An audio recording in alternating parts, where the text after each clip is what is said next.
Quero saudar a todos com a graça, a misericórdia e a paz do nosso Deus. Vamos continuar tratando sobre o segredo da felicidade inabalável. Essa é a nona mensagem sobre esse tema. Estamos aprendendo sobre a quinta verdade que devemos crer para desfrutar da felicidade inabalável. Nós precisamos viver diariamente a expectativa de que Jesus vai nos arrebatar a qualquer momento. Por isso, é necessário que sejamos encontrados sem pecado. Essa é a quinta verdade da felicidade inabalável. Queridos, é importantíssimo que tenhamos a convicção de que crenças bíblicas produzem o comportamento correto. Crenças erradas produzem comportamento pecaminoso. Por isso Deus nos deu a Bíblia. A Bíblia é a palavra de Deus dirigida a nós e tem como objetivo nos ajudar a sermos despojados das mentiras que aprendemos ou que criamos, ao longo da nossa vida, para nos revestirmos das verdades bíblicas. Nas mensagens anteriores, nós vimos que, em relação à promessa de Jesus voltar para nos arrebatar, nós cristãos corremos o risco de cairmos em algum tipo de engano, isso é, de crermos em algum tipo de mentira.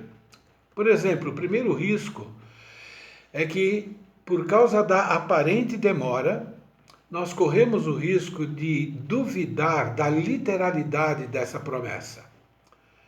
O prejuízo é que nós perdemos dessa forma, ou crer, nessa demora, nós vamos perder uma motivação necessária para obedecermos os princípios bíblicos que devem reger as nossas ações. Consequentemente, nós vamos cair em muitos pecados, vamos perder galardões, além da alegria da salvação. O segundo risco, por causa da aparente demora, nós corremos o risco de sermos pegos de surpresa, deixando assim de obedecer a ordem, de permanecermos alertas, vigilantes, o que também afeta as nossas decisões. Então hoje nós veremos que a convicção de que Jesus irá voltar a qualquer momento é uma crença que nos ajudará a resistir às tentações e, consequentemente, nós vamos deixar de sofrer os danos que o pecado causa. O pecado causa muitos danos. O pecado começa causando culpa, depois ele causa desânimo, tristeza, faz com que percamos a nossa autoridade diante das pessoas que estão sob a nossa liderança. O pecado causa sofrimento físico, causa sofrimento financeiro, causa sofrimento material e o pior, causa o dano de ofender a Deus que nos ama e cuida tão bem de nós. Deus afirma que, em relação à volta de Cristo, corremos o risco de termos uma crença meramente intelectual, que pode fazer com que até sejamos descrentes. E isso afeta negativamente o nosso estilo de vida, porque a Bíblia afirma em vários textos bíblicos que nós somos o que nós cremos. A realidade sobre a iminente volta de Cristo deve afetar positivamente o nosso comportamento no dia a dia. Por isso que a maioria dos textos bíblicos que tratam sobre a volta de Cristo nos exorta a como devemos nos comportar, enquanto nós aguardamos o cumprimento dessa promessa. Deus afirma na sua palavra, categoricamente, que a nossa conduta revela o que verdadeiramente cremos. Por exemplo, 1 João, capítulo 1, versículo 6, encontramos a seguinte afirmação: se dissermos que temos comunhão com Ele aqui é Jesus, e andamos nas trevas, isso é, andamos no pecado, mentimos e não praticamos a verdade. Nós podemos verbalizar a nossa crença de que somos cristãos, podemos verbalizar a nossa crença de que temos comunhão com Deus, mas esse texto mostra que a nossa conduta é que vai revelar se nós estamos mentindo ou se nós estamos falando a verdade. Vários textos da Bíblia nos alertam sobre o perigo de termos uma crença meramente intelectual. Isso é, a crença numa verdade bíblica que não afeta o nosso estilo de vida. Esse tipo de crença a Bíblia considera uma crença farisaica, uma crença mentirosa, uma crença enganosa. Por isso que nós devemos constantemente nos autoconfrontar, observando a nossa conduta, para ver se a nossa conduta revela realmente que cremos no que a Bíblia ensina. As profecias de Apocalipse terminam nos lembrando do fato de que Jesus vai voltar a qualquer momento e que essa verdade deve nos motivar a ter uma vida agradável a Deus. Apocalipse 22:12, por exemplo, diz assim, Jesus aqui está afirmando, eis que venho sem demora, e comigo está o galardão que tenho para retribuir a cada um segundo as suas obras. A salvação é de graça, porém receberemos uma retribuição pelas nossas ações. Por isso que Apocalipse nos lembra que após o arrebatamento, nós teremos que participar do tribunal de Cristo. É lá que o galardão será entregue, lá naquele tribunal, após o arrebatamento. Em 2 Coríntios capítulo 5, versículo 9 e 10, nós temos mais ensinos a respeito do tribunal de Cristo. Está escrito assim, é por isso que também nos esforçamos, quer presentes, quer ausentes, para lhe sermos agradáveis. Então, Paulo está dizendo sobre o seu estilo de vida para agradar a Deus. E aí ele diz, porque importa que todos nós, isso é, os salvos, compareçamos perante o tribunal de Cristo, para que cada um receba segundo o bem ou o mal que tiver feito por meio do corpo. É por isso que Jesus afirma, lá em Apocalipse, que nós acabamos de ler, que ele vem sem demora, e ele vai trazer consigo o galardão, na qual ele vai retribuir a cada um segundo as suas obras. Em 1 Coríntios, capítulo 3, nós temos mais ensinos a respeito desse tribunal de Cristo. Diz assim, a partir do versículo 13. Manifesta se tornará a obra de cada um, pois o dia a demonstrará. O termo o dia aí é o dia do tribunal de Cristo. Continua. Porque está sendo revelada, isso é a nossa obra, a obra de cada um, pelo fogo. E qual seja a obra de cada um, o próprio fogo o provará. Se permanecer a obra de alguém sobre o fundamento que edificou, esse receberá galardão. Se a obra de alguém se queimar, sofrerá ele dano, mas esse mesmo será salvo, todavia, como que através do fogo. Esse texto também está diretamente relacionado à promessa de Apocalipse 22:12, no qual Jesus afirma que vem sem demora e com ele irá trazer o galardão que ele tem para retribuir a cada um segundo as suas obras. Galardão nesse texto de Apocalipse significa recompensa ou punição por algo que fez. Galardão, ele pode ser prêmio ou pode ser prejuízo. Isso é, pode ser ganho ou pode ser dano, conforme 1 Coríntios capítulo 3. Prêmio é um tipo de recompensa por um trabalho árduo, por um trabalho esforçado. Dano é o tipo de prejuízo por não ter agradado ao Senhor ou por ter feito algo de maneira relaxada. Graças a Deus que a salvação está garantida.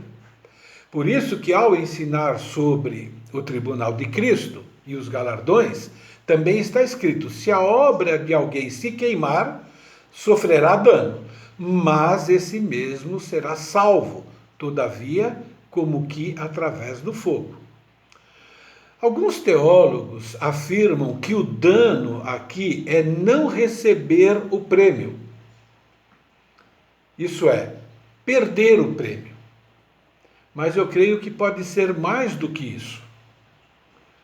Porque dano é algum tipo de prejuízo, não é apenas deixar de ganhar algo.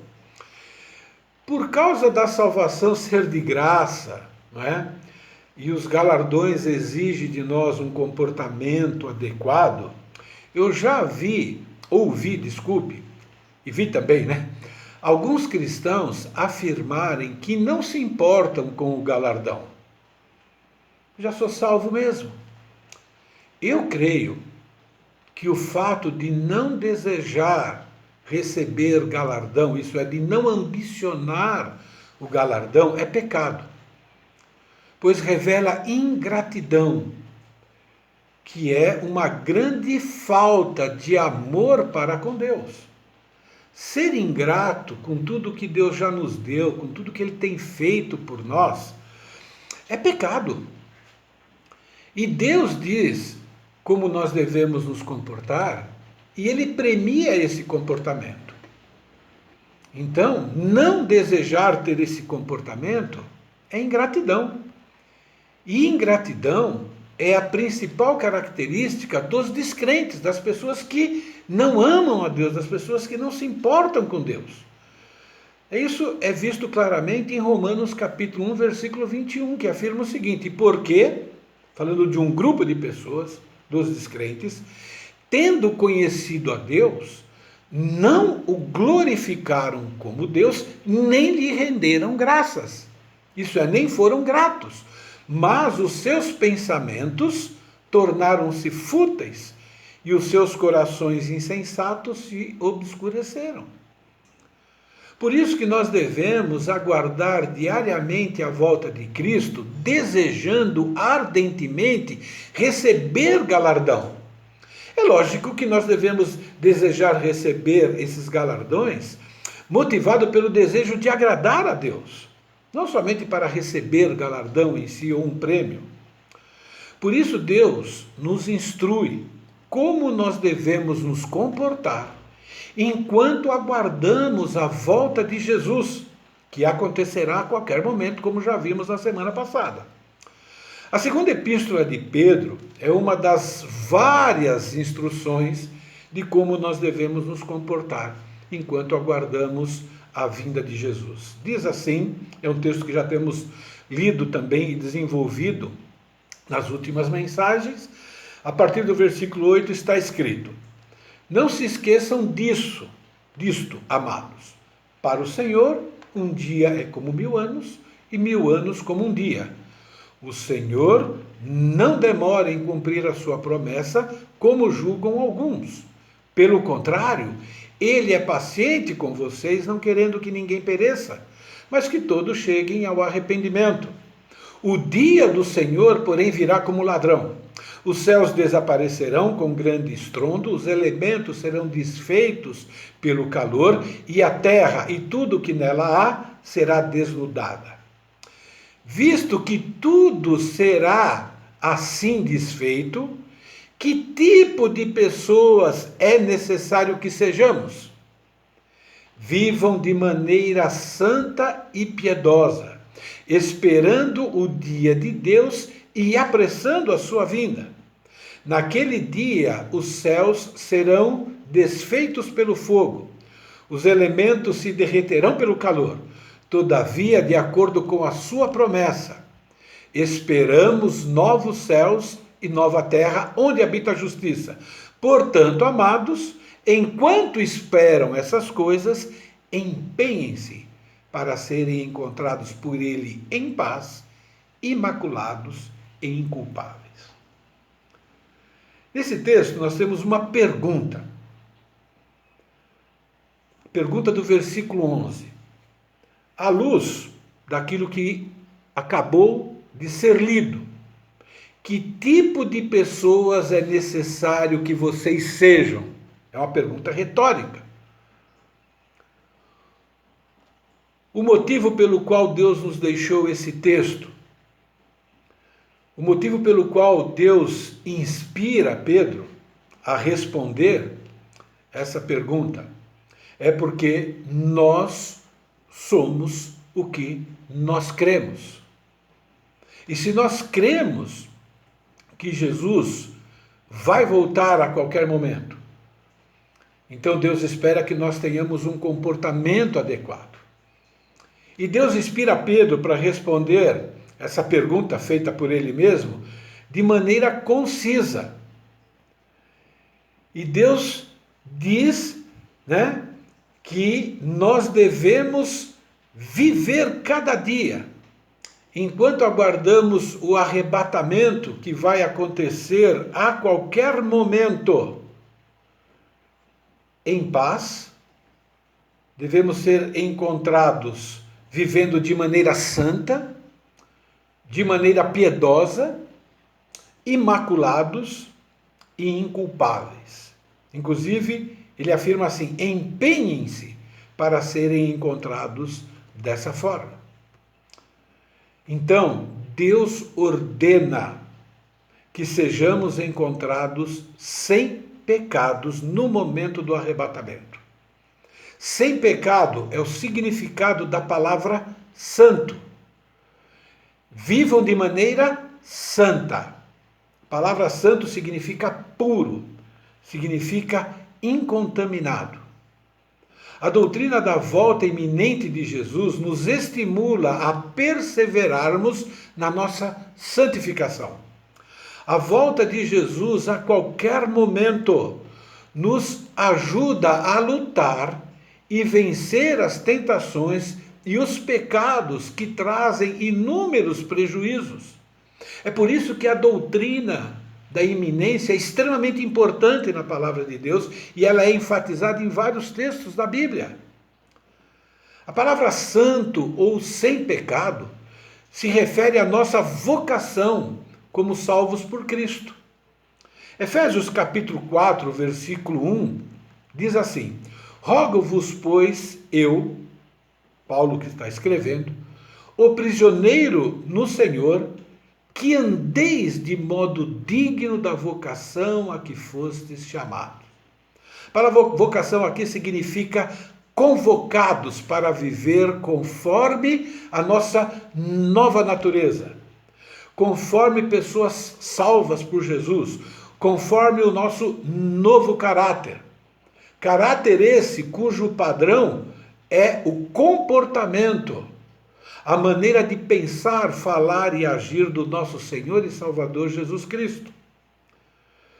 Em Efésios capítulo 4, versículo 2, temos uma lista de qualidades que fazem parte da nova natureza que recebemos quando nós aceitamos Jesus como nosso Senhor e Salvador.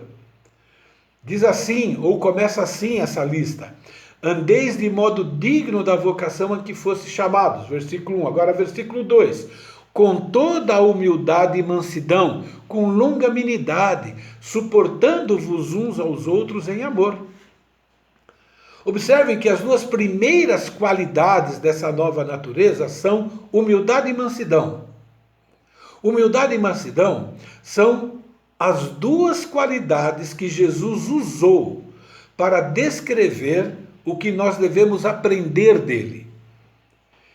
Eu penso que humildade e mansidão resume, quem Jesus Cristo é e como ele agiu aqui neste mundo quando ele estava aqui presente. É por isso que Mateus capítulo 11, versículo 28 e 29, Jesus faz esse tipo de convite. Vinde a mim, todos os que estáis cansados e sobrecarregados, eu vos aliviarei. E o alívio é: tomai sobre vós o meu jugo e aprendei de mim, porque sou manso e humilde de coração, e achareis descanso para a vossa alma. O convite da salvação é também uma convocação para aprendermos a sermos imitadores de Jesus, que é a mesma coisa que Pedro disse que nós devemos viver de maneira santa e piedosa. Abram a Bíblia em Efésios, capítulo 5. Eu vou esperar vocês abrirem, porque eu quero que vocês observem algumas coisas importantes nesse texto bíblico. Observe que esse texto de Efésios, capítulo 5, começa com a ordem de sermos imitadores de Deus. É a nossa vocação. Sede, pois, imitadores de Deus como filhos amados. As primeiras palavras desse capítulo 5 de Efésios. Depois ele descreve como é que nós devemos imitar a Deus Pai. E uma boa pergunta que nós podemos fazer, né? Como é que podemos imitar a Deus Pai se nós nunca vimos Deus? Mas o versículo 2 responde: andai em amor, como também Cristo nos amou e se entregou a si mesmo por nós, como oferta e sacrifício a Deus em aroma suave. Imitamos a Deus Pai seguindo o exemplo de Deus Filho. Deus Filho viveu aqui neste mundo, um corpo físico, entre os seres humanos. A sua conduta está registrada nos 4 evangelhos. A conduta de Jesus se resume na palavra amor. Jesus viveu aqui neste mundo, cada segundo da sua vida, demonstrando amor a Deus e amor a nós. Ele fez isso cumprindo a sua missão, que incluía viver sem cometer nenhum pecado para poder morrer no lugar dos pecadores e dessa forma oferecer o perdão e a salvação de graça como um presente.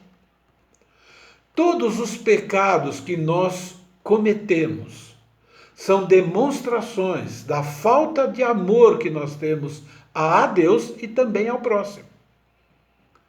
A partir do versículo 3 até o versículo 7, nós temos uma lista de pecados que descrevem o que o amor a Deus e ao próximo não faz. Eu vou ler o versículos 3. Observem, nesse versículo 3, quantas vezes nós temos a palavra não ou nem. Por quê? Porque, como eu disse, Deus começa a descrever agora o que o amor a Deus e ao próximo não faz. Então diz assim: entre vocês não deve haver nem sequer menção de imoralidade sexual, nem de qualquer espécie de impureza, nem de cobiça, pois essas coisas não são próprias para os santos. Por quê? Porque nós fomos convocados e vocacionados para sermos santos e não para praticar essas coisas. Eu vou usar os pecados sexuais como um exemplo de como esse tipo de pecado revela falta de amor a Deus e ao próximo. É lógico que eu vou enfatizar a falta de amor ao próximo. Eu escolhi esse pecado por 2 motivos. Primeiro, porque é o primeiro que aparece na lista, tá bom? Mas também porque provavelmente os pecados sexuais são um dos mais praticados na nossa sociedade. Quem ama a volta de Jesus e crê que ocorrerá a qualquer momento, com certeza não deseja ser pego no momento do arrebatamento, cometendo nenhum pecado, nem pecados sexuais. E nós sabemos que esse pecado sexual ele pode ser cometido, vamos dizer assim, de forma física e também de forma virtual, que é a pornografia, um dos pecados mais, infelizmente, mais comuns, praticados inclusive por muitas pessoas que são cristãs. Nós nunca fomos tão assediados sexualmente como está acontecendo nessa atual geração. Quem luta nessa área sabe que é preciso muita determinação, muita força de vontade para resistir a esse tipo de tentação. Os meios de comunicação facilitam muito esse tipo de pecado. O tipo de namoro que a nossa sociedade incentiva também facilita muito esse tipo de pecado. É por isso que nos versículos 10 e 11 de Efésios capítulo 5, que começa dizendo que nós temos que ser imitadores de Cristo, depois diz que nós não devemos cometer nenhum tipo de pecado, inclusive os sexuais, diz assim: aprendam a discernir o que é agradável ao Senhor. Não pratiquem das obras infrutíferas das trevas, antes exponham-nas à luz. Entre as obras infrutíferas das trevas está o pecado sexual. Para vencer esse pecado e qualquer outro, é preciso amar a Deus e amar ao próximo intensamente. É preciso amar a vinda do Senhor Jesus como Paulo amava. Paulo diz que ele amava a volta de Jesus e por causa disso, baseado em 2 Timóteo 4:8, diz que a coroa da justiça, que é um galardão, está reservada para ele. E também está reservada para todos quantos amam a sua vinda. Por isso somos estimulados, a amar como Cristo amou, andar em amor como também Cristo nos amou e se entregou a si mesmo por nós, como oferta de sacrifício a Deus em aroma suave. No que se trata do pecado ou de pecar, a questão é se amamos ou não a Deus e ao próximo. A pornografia, em qualquer nível, é uma falta de amor a Deus, porque desobedece o mandamento claro de Deus, mas também é uma falta de amor ao próximo. Muitas pessoas, por exemplo, acham que esse tipo de pecado nem é pecado, porque às vezes não envolve outra pessoa. Às vezes esse pecado é praticado no nível virtual. Mas qualquer tipo de pornografia, inclusive a virtual, ela tem destruído lares, tem destruído relacionamentos. Está diretamente ligado aos cartéis que praticam tráfico de mulheres, tráfico de armas, tráfico de drogas e todo tipo de violência, inclusive violência infantil. Eu peço permissão para ler partes de um artigo publicado em 2015. A manchete é essa: antes de buscar prazer na pornografia, veja alguns dados e pense duas vezes. Não foi escrito por cristão, viu? Ou pelo menos não foi escrito num site cristão. Embora o tráfico de pessoas seja uma atividade combatida em todo o mundo, o pano de fundo para a sua atuação é legalizado, extremamente lucrativo e atuante: a indústria pornográfica. Nesse conceito se inserem tanto a indústria cinematográfica, como sites e casas de prostituição. Lá também está escrito: recente estudo divulgado pela organização, e tem um título lá, voltada ao resgate de pessoas do tráfico sexual, trouxe números impressionantes da indústria que movimenta mais de 100 bilhões por ano. Estima-se que ultrapassou o tráfico de drogas e alcançou a segunda posição no ranking de lucratividade para o crime organizado, ficando apenas atrás do tráfico de armas. Apenas para se ter uma ideia do valor estupidamente alto movimentado pela atividade, cada segundo são gastos mais de 10 mil reais com pornografia. A cada segundo. São lançados 11 mil filmes pornográficos por ano. 20 vezes o número de filmes lançados de todos os gêneros juntos. Dados esses somente nos Estados Unidos. Alvo de 94% da pornografia são as mulheres, maiores vítimas dessa atividade. Cerca de 1,4 milhões das mulheres são escravas sexuais ao redor do mundo. Quando você ou eu, quando alguém está vendo um site pornográfico, lá naquele cantinho, ele está demonstrando falta de amor ao próximo.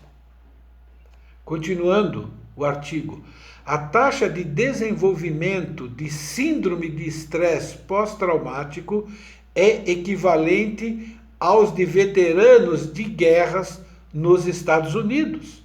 Falando a respeito dessas mulheres vítimas, escravas sexuais. O país, falando dos Estados Unidos, aliás, é o grande traficante de mulheres no mundo, destacando-se na produção, consumo e movimentação financeira na indústria. De toda essa quantia, o estado da Califórnia é responsável por 1/3 dos dados. Como tudo é absurdo, ainda pode piorar. No submundo da web, acessado via Tor, programa que torna seu acesso criptografado, pornografia infantil é o tema mais procurado entre os usuários. E ele tem essa frase nesse artigo: o mundo sangra mulheres e crianças para a satisfação da libido de cada um. O pecado sempre é uma demonstração de falta de amor a Deus e ao próximo.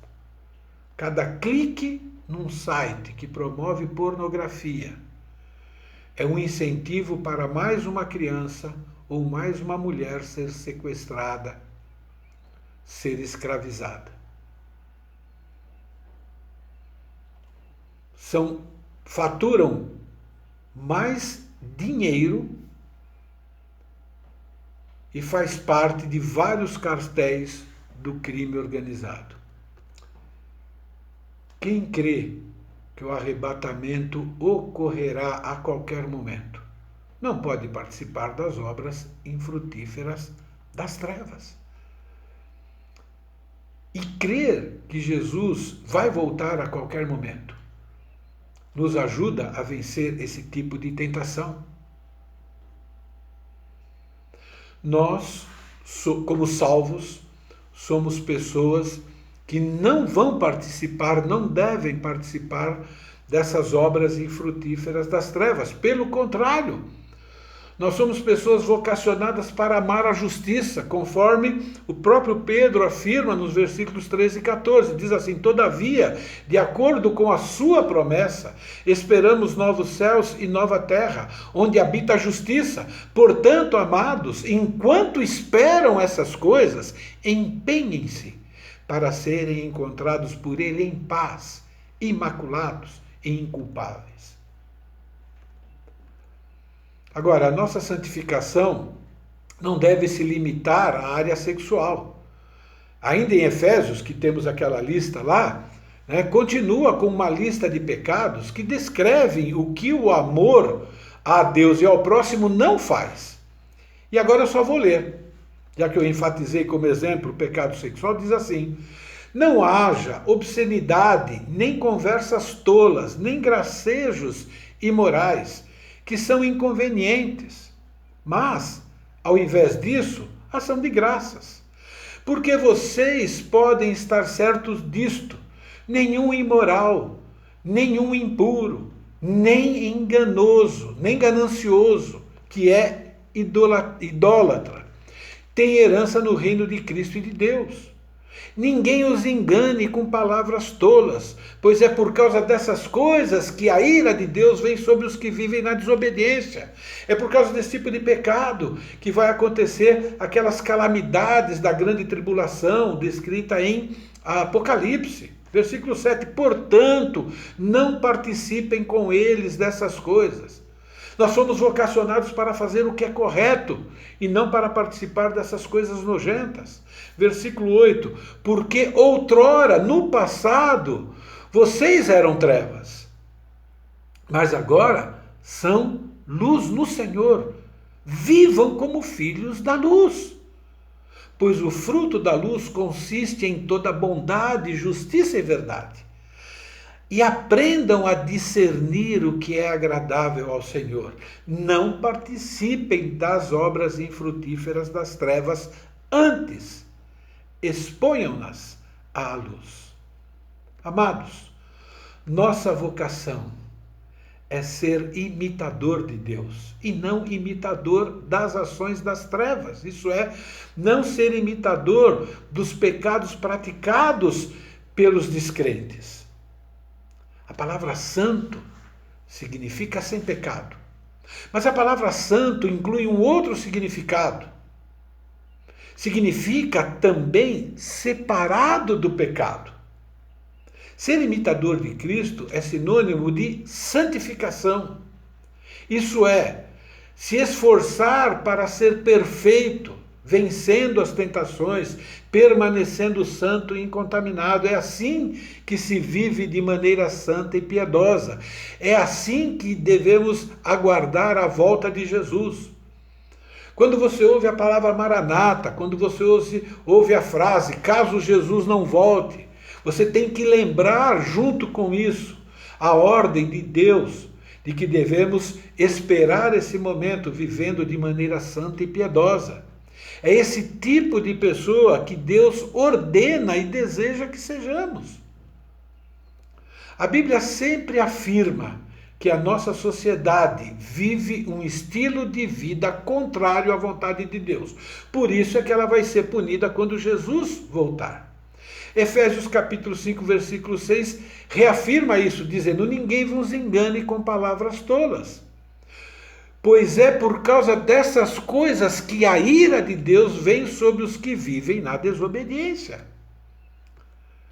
Mas para nós que somos salvos, para aqueles que já aceitaram Jesus como Senhor e Salvador, nós temos o versículo 7, não participem com ele dessas coisas, com eles. Porque outrora vocês eram trevas, mas agora são luz, nova criatura. São luz no Senhor. Vivam como filhos da luz. Os filhos da luz são santos.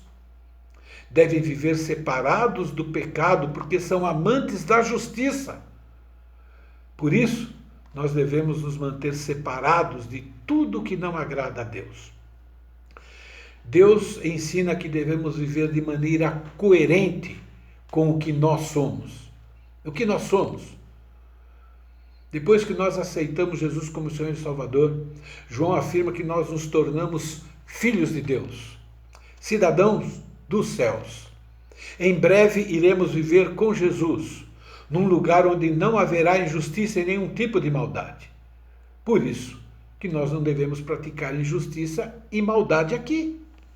Nós, os salvos de graça e pela graça de Deus, fomos destinados a ser o tipo de pessoas que esperam novos céus e nova terra, onde habita a justiça. Nós, os salvos de graça e pela graça de Deus, fomos destinados para ser o tipo de pessoas que vivem de maneira santa e piedosa. A palavra piedosa é agradável a Deus. Quero encerrar esse estudo de hoje, um desafio de Deus para nós, um estímulo, enfatizando uma palavra importante usada na instrução de Deus em 2 Pedro. Diz assim, visto que tudo será assim desfeito, falando daquilo que vai acontecer na grande tribulação, inclusive, que tipo de pessoas é necessário que vocês sejam. Essa palavra, ou desculpe, essa frase, é necessário que vocês sejam, tem um significado exortativo e precisa de uma explicação. A palavra traduzida como ser, ou sejam, tá bom? Enfatiza a vocação dos santos. Enfatiza um dos motivos pelo qual estamos aqui neste mundo. É muito difícil de traduzir essa frase. Por exemplo, a Bíblia Revista e Atualizada traduz assim: como devíeis ser. Revista e Corrigida diz: que pessoas vos convém ser. A Nova Tradução na linguagem de hoje traduz assim: que tipo de gente vocês precisam ser. Na língua original, essa palavra ser é a ação que se espera de um chefe, de um líder, de um governante. Implica em ser um tipo de pessoa que irá influenciar, que irá incentivar, que vai, através da sua prática, ajudar pessoas a obedecerem a essa ordem. Significa ser o primeiro a fazer,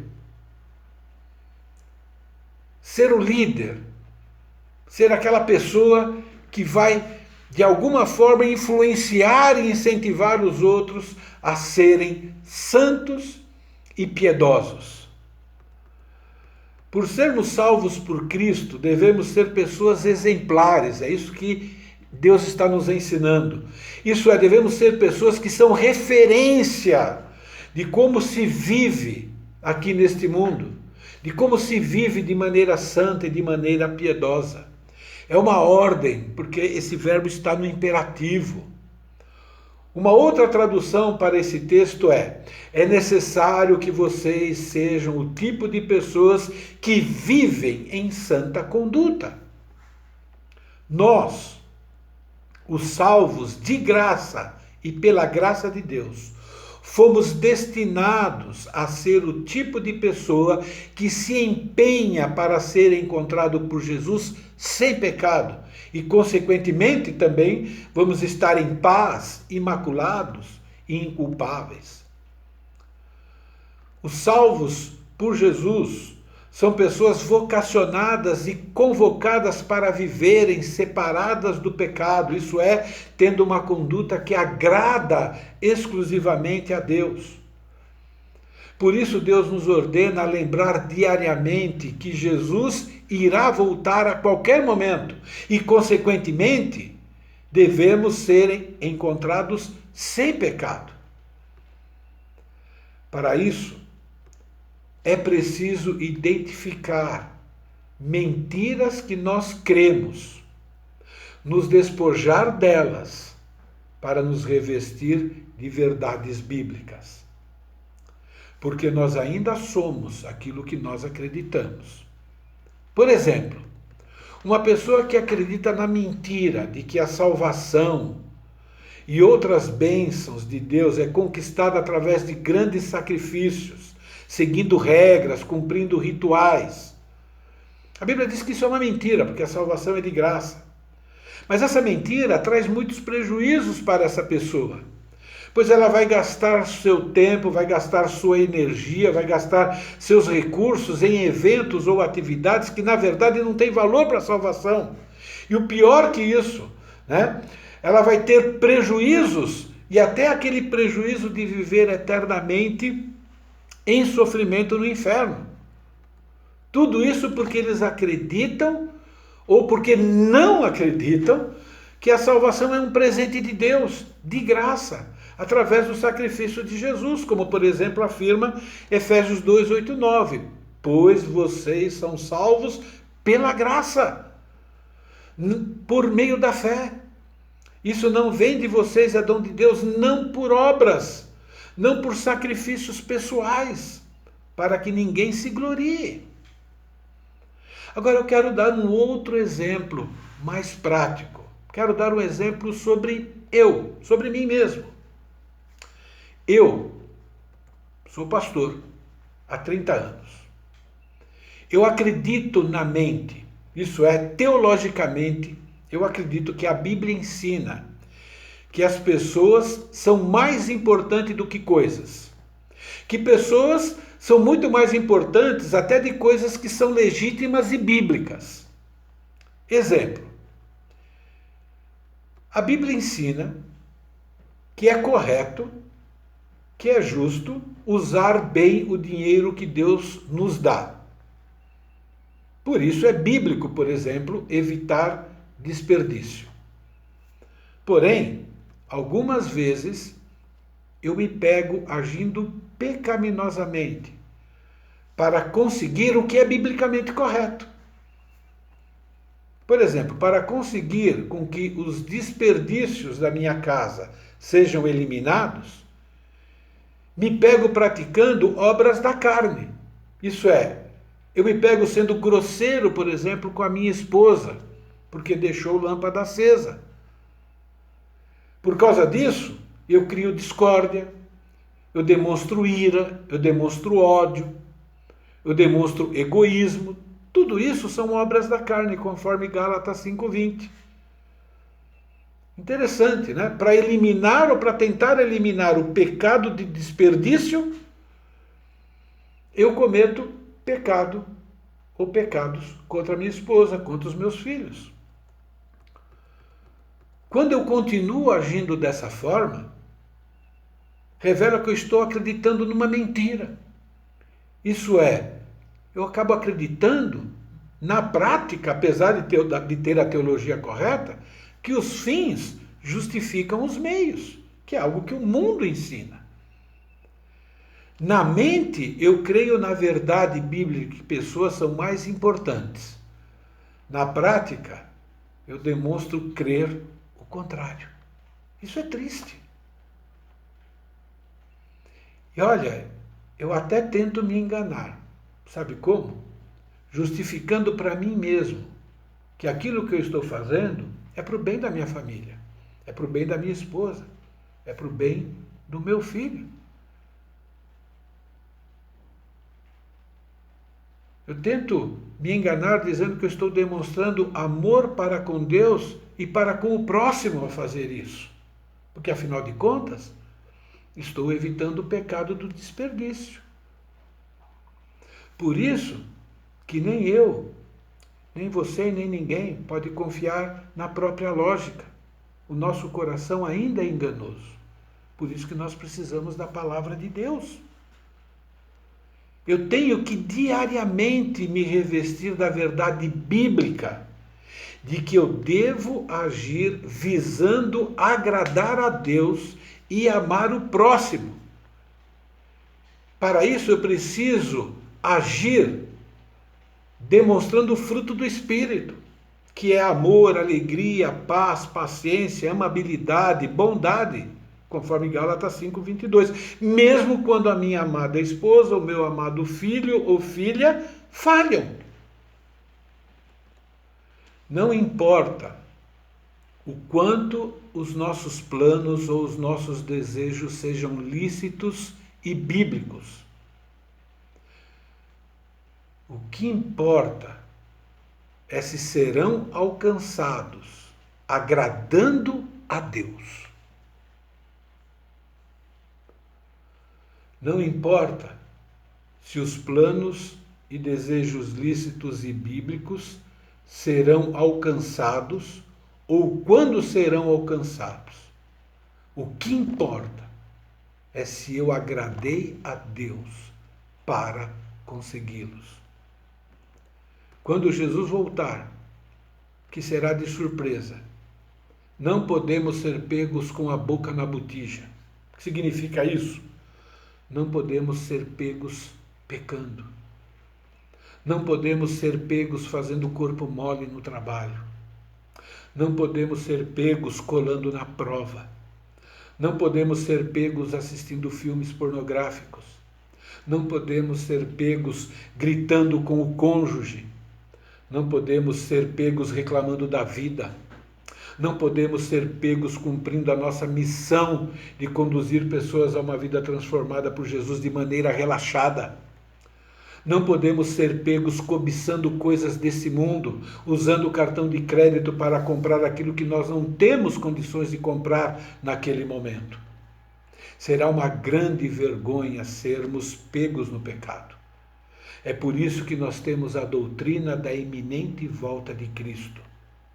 O princípio bíblico, a verdade é: você, eu, como um salvo por Cristo, deve viver cada minuto, cada momento, crendo firmemente que Jesus vai voltar em breve.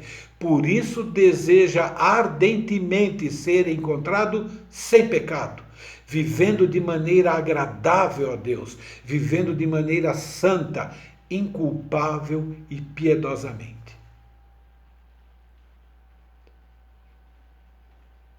É por isso que nós temos também o recurso do perdão mediante arrependimento.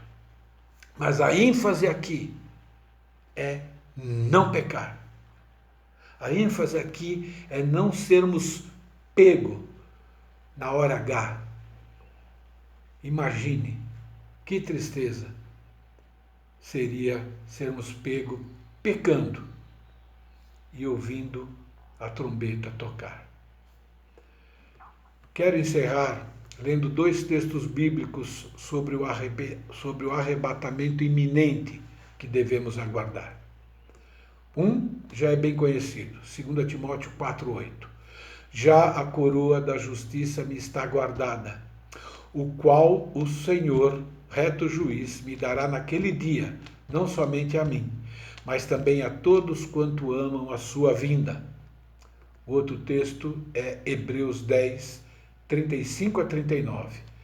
Não abandoneis, portanto, a vossa confiança. Ela tem grande galardão. Com efeito, tendes necessidade de perseverança, para que, havendo feito a vontade de Deus, alcanceis a promessa. Porque ainda dentro de pouco tempo, aquele que vem virá e não tardará. Todavia, o meu justo viverá pela fé. E se retroceder, nele não se compraz a minha alma. Nós, porém, não somos dos que retrocedem para a perdição. Somos, entretanto, da fé para a conservação da alma. Para desfrutar da felicidade inabalável, é preciso viver diariamente a expectativa de que Jesus vai nos arrebatar a qualquer momento. Por isso devemos viver motivados pelo desejo de sermos encontrados sem pecado, para a honra e glória do nosso Deus. Amém. Que Deus abençoe a todos nós.